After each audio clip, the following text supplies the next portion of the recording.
Before stepping into the video, just have a look at this. As you can see, it's my 6th standard language book, and you might figure out a lot of mistake in the handwriting.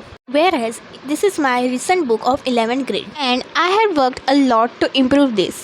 And that was for Hindi. When we come to the next language, which is English. Even जब मैं handwriting को improve कर रही थी ना, उसमें बहुत सारे मिस्टेक्स होते थे मेरे. Likewise here the words are too big. This is my recent economics book जिसमें हमें थ्योरी पार्ट था, and this is my handwriting. Before moving to the tips, just make sure that you have subscribed this channel. Comment down below that you really like your handwriting or you also want to improve it. See guys, everyone have their unique handwriting and unique writing style. It doesn't mean that you have to change your handwriting. But if you want it by yourself कि मुझे थोड़ा सा improve करना है handwriting पे, then it's okay. Okay, so how I went into this topic. Recently my exams were there, and then when I saw my notes, I was like ये मेरी handwriting है, because it was much improved than earlier, and I had followed some tips which helped me a lot. Understand this, let's go back to the time. So when I was in 6th grade, I know it is the time where everyone are very small. तो उस time पे था मतलब सबकी handwriting एक ही तरह की होती है, like little bit of cricket and all. But some students are there जिनकी हैंडराइटिंग पहले से ही ना बहुत ज़्यादा अच्छी होती है. My handwriting during 6th standard was like worse. मैंने आपको स्टार्टिंग की वीडियो में ही दिखाया होगा. It was my handwriting. Then as you know that COVID period had came after my 6th grade, तो 7th में तो ऑनलाइन क्लासेस चल रहे थे, एंड बिटवीन दैट मैंने सोचा कि मैं अपनी हैंडराइटिंग को इम्प्रूव कर सकती हूँ, because I have much time, मतलब बहुत ज़्यादा टाइम है मेरे पास कि मैं कुछ लेजर एक्टिविटी करूँ. Even I such lot of tips on the internet. उसके बाद मैंने कुछ टिप्स को फॉलो किया, उससे लाइक ना मेरी हैंडराइटिंग बहुत ज़्यादा इम्प्रूव हो चुकी है. तो going to this tips, I just want to tell you what are the mistakes I did in my journey. So here are the points that I have listed. First thing is holding the pen too tightly और too slightly. मतलब कभी कभी ना हम pen को बहुत ज़्यादा tightly पकड़ लेते हैं ना, इससे मतलब हम जब लिखते हैं तो हमारे बाद में ना हाथ दुखने लग जाता है, और फिर उसके बाद हम बहुत ज़्यादा स्लाइटली पकड़ते हैं, और इससे मतलब पूरा का पूरा हमारी हैंडराइटिंग जो होती है uneven. Let's go to the tips now. तो उसके साथ साथ जो मिस्टेक्स भी आते हैं ना टिप्स को इम्प्रूव करते वक्त, वो मैं आपको बताऊँगी. First thing is to speeding up by age. What does it mean? तो ये मेरी जो पर्सनल चॉइस है, तो वो मैं आपको बताना चाहती हूँ. स्पीडिंग अप बाय एज, तो ये मेरा मतलब खुद का पॉइंट है जो मैं आपको बताऊंगी. मेक इट टू लॉन्ग, छोटा करके बताती हूँ. So we know that in earlier grades like 6th 7th हमें बहुत ज़्यादा कम आंसर्स होते थे, चैप्टर्स भी बहुत ज़्यादा छोटे होते थे, एंड अंडरस्टैंडिंग बेस, तो वो हम लर्निंग के बेस पे नहीं जाते, तो वो हम आराम से मतलब स्लोली करके लिख सकते थे, एग्जाम टाइम पे हो जाता था. But when we grow up like in 9th 10th, तो आंसर्स बहुत ज़्यादा बढ़ जाते हैं और हमें टाइम नहीं मिलता एग्जाम के लिए, तो हम वही स्पीड जो राइटिंग स्पीड होती है ना, हम वही नहीं रख सकते. People have that habit. Even when I was in 6th grade, तो मैं बहुत ज़्यादा स्लोली आराम से लिखती थी, और फिर क्या हुआ, बाद में ऑनलाइन क्लासेस हुए, तो मतलब लिखने की आदत तो मतलब बहुत लोगों की छूटी गई थी. फिर मैंने इम्प्रोवाइज़ किया अपने हैंडराइटिंग पर, जिसका आउटपुट मुझे अभी बहुत अच्छा मिला. The advantage in 11th grade मुझे लगा, क्योंकि पहले जो था ना मतलब हमें ना आंसर्स बोर्ड पे देते थे, तो जो टीचर बोर्ड पे लिखते थे हम वही लिखते थे. बट इन 11th ग्रेड हमारे इधर लाइक टीचर्स आंसर्स को डिक्टेट करते, मतलब मुँह से ही बोलते सब आंसर्स, और कुछ कुछ हमें ओनली मतलब फाइंड करके लिखने होते. So when teacher dictate something, हम जल्दी लिखते. So it makes practice like जल्दी लिखने के लिए मुझे अभी थोड़ा आदत हो गया, क्योंकि हमें डिक्टेट करते हैं आंसर्स, तो हमें वो हैंड ग्रिप होती है ना, मतलब हमें आदत पड़ गई कि उतनी स्पीड में लिखना. So that was the first tip to speed up by age. तो आपको धीरे करके ना आपकी स्पीड बढ़ानी ही पड़ेगी.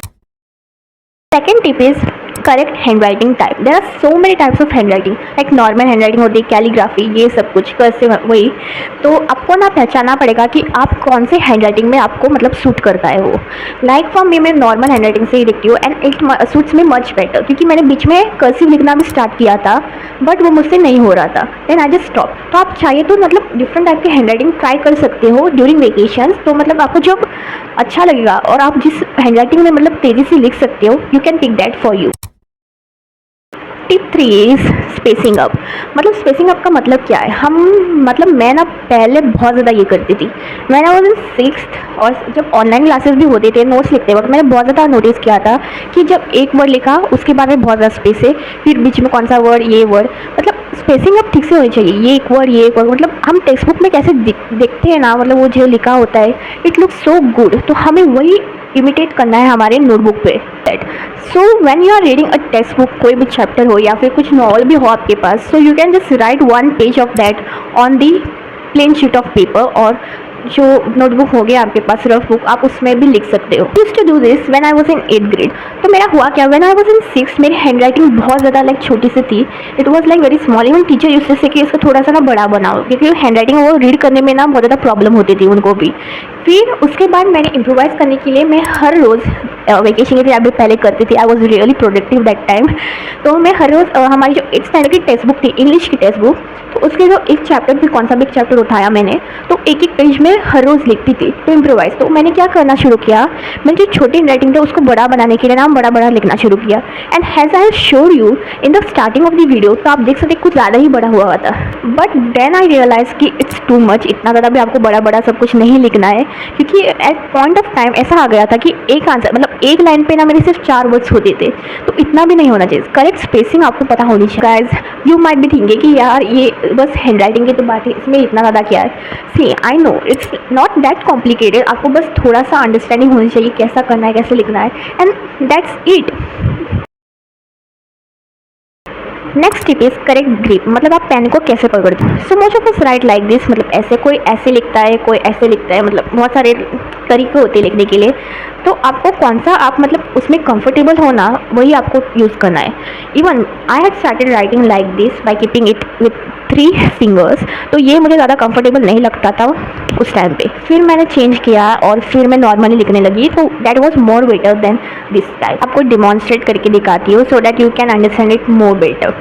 ओके, तो ये मैंने तो मतलब जल्दी जल्दी किया तो इतना ज़्यादा अच्छा नहीं दिख रहा है। So it's just one statement I wrote here. So I just told you about the spacing up. तो आपको ना ये 2 लाइन के बीच में आपको पता होना चाहिए कि इतना बड़ा भी नहीं लिखना और ना ही हमें बहुत ज़्यादा छोटा लिखना है, लाइक मीडियम साइज़ का हमें लिखना पड़ेगा। Comes is cancellation. ये हम सब गलती कर देते हैं, लाइक एग्जाम्स पे बहुत ज़्यादा मिस्टेक्स होते हैं। And even I have this habit, even मुझे लगता है कि अभी फाइनल्स मैंने दिया 11th के, मैंने वही मिस्टेक कर दी है कि ना अगर कौन सा वर्ड सपोज गलत हो जाए और हमें कैंसिल करना है, मतलब पूरे ज़ोर से उसको स्क्रिबल करना, मतलब ये इतना ख़राब दिखता है। अभी मैंने इस एग्जाम्पल पे ना सिर्फ एक ही जगह पे स्क्रिबल किया था, तो इट्स मतलब इतना ख़राब नहीं दिख रहा। बट अगर पूरा एक पेज का आंसर हो और उसमें 4-5 जगह पे स्क्रिबल हो तो वो कितना लाइक दिखेगा ख़राब। सो ये टिप ना हमारे टीचर ने हमें बताया था when we were in school. तो वंस आया तो उन्होंने बताया कि वो लोग आंसर्स तब रीड करेंगे व्हेन इट इज़ रीडेबल, मतलब उनको लगना चाहिए कि आंसर्स रीड करूँ। अगर वो सब जगह पे स्क्रिबल्स दिखेंगे ना तो they will like no let's just cut their marks. Actually like cutting for 2-3 times is much better than scribbling up. Next tip is choose a correct pen. अभी ये तो मतलब मैं भी थोड़ा कंफ्यूज हो जाती हूँ इस पर कि कैसे चूज़ करें। Okay so I try this pen, तो ये मुझे कंफर्टेबल लगा only for writing in English. तो हिंदी में मुझे ज़्यादा कंफर्टेबल इस पर नहीं लगता है, तो मैंने 3 पेन रखे हैं मेरे साथ, that is much more better for me. So for writing in English I use this one XO1, and for writing in Hindi जो मुझे ज़्यादा कंफर्टेबल लगता है to write in Nataraj pen, तो मैं वो यूज़ करती हूँ। And for accounts I had taken commerce, तो अकाउंट्स में हमें कॉलम्स बनाने पड़ते हैं और उसमें मतलब बहुत ज़्यादा छोटे छोटे मतलब लिखना पड़ता है उन कॉलम्स में, तो ये ना इस पेन से नहीं हो सकता, अगर मिस्टेक भी हो जाए ना बहुत ज़्यादा प्रॉब्लम होती है। So for that I use Cello grip. There are lot more pen available for you guys. तो मैंने जैसे बोला था it's for my English writing, ये मैं लिखती हूँ for Hindi, and this is for my accounts work. If you think which is the more affordable one, so I will be saying this, क्योंकि ये 5 रुपये का है and this are both for 10 rupees. और अगर आपको इतने ज़्यादा नखरे नहीं करने, you can just use 1 pen for each and every subject, जो बैक बेंचेस भी करते हैं। तो अगर मुझे ये पेन नहीं मिलता ना तो मैं यही यूज़ करती हूँ, ज़्यादा तो यही मेरे पास पेन होते हैं, तो ये नटराज वाला मैं यूज़ करती हूँ। Feel like a joke for you but it's not like that guys. देखो स्कूल में हम हैंड राइटिंग इंप्रूव नहीं कर सकते क्योंकि उधर टीचर्स को सिलेबस कंप्लीट करना पड़ता है, तो वो जल्दी जल्दी पे मतलब वो लिखते, तो उधर नहीं हो सकता है उस मोमेंट पे। हैंड राइटिंग अगर इम्प्रोवाइज करने तो घर से ही करना पड़ेगा। So that improvised handwriting you will be able to put on your school notebook. So take it like a challenge. तो मैंने भी ऐसे ही किया था जब मैं हैंड राइटिंग इम्प्रोवाइज कर रही थी इन माई 8th grade. So I was like कि ये अगर हैंड राइटिंग मेरी अच्छी हो गई ना then I will reward me a chocolate. तो उसके बाद मैंने खरीदा था क्योंकि मेरी हैंड राइटिंग थोड़ी सी अच्छी हो गई थी। Practice daily and see the results after 1 month. Tell me in the comment which tip helped you the most. If you are listening to the tips till now, thank you guys for watching this video. And if you haven't joined our family yet, please subscribe our channel and join this family and let's grow together. आप अगर चाहिए तो suggestion भी दे सकते हैं in the comment for the next videos. Thank you and bye.